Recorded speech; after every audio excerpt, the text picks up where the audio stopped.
भारत के प्रमुख संतों में आदि शंकराचार्य जी का नाम भी आता है। उन्हें जगत गुरु शंकराचार्य के नाम से भी जाना जाता है। उन्होंने हिंदू समुदाय को एकजुट करने में महत्वपूर्ण भूमिका निभाई थी।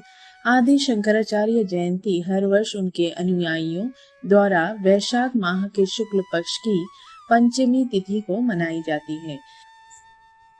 वैदिक पंचांग के अनुसार आदि शंकराचार्य जयंती वैशाख माह के शुक्ल पक्ष की पंचमी तिथि पर मनाई जाएगी, जो 1 मई को सुबह 11:23 पर शुरू होगी और 2 मई को सुबह 9:14 पर समाप्त होगी।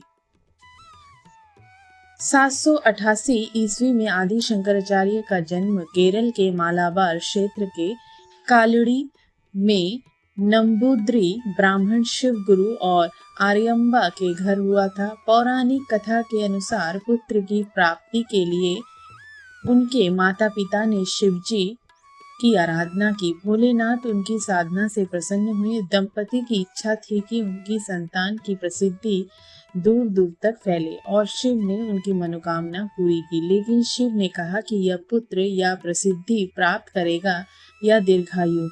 दंपति ने सर्वज्ञ संतान की कामना की। आदि शंकराचार्य अल्प आयु में ही हुए। इन्हें महाअवतारी युग पुरुष कहा जाता है। कहा जाता है कि 820 ईस्वी में केवल 32 वर्ष की आयु में शंकराचार्य जी ने हिमालय क्षेत्र में समाधि ली थी। आज इसी वंश के ब्राह्मण बद्रीनाथ मंदिर के रावल होते हैं। आदि शंकराचार्य के पिता का साया बहुत जल्दी उठ गया था। उनकी मां ने उन्हें वेदों का अध्ययन करने के लिए गुरुकुल भेज दिया। शंकराचार्य ने 8 वर्ष की आयु में ही वेद, पुराण, उपनिषद, रामायण, महाभारत सहित सभी धार्मिक ग्रंथों को कंठस्थ कर लिया था।